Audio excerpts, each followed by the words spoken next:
LGBTQ をはじめとする性的マイノリティとされる人たちへの理解を呼びかけるパレードが札幌で行われました。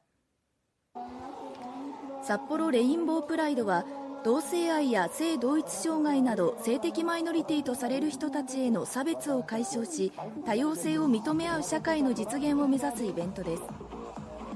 今年は札幌でパレードが始まった1996年以来、初めて2日間にわたる開催となりました。最終日の昨日は雨の中、当事者と支援者およそ800人が札幌の中心街をパレードしました。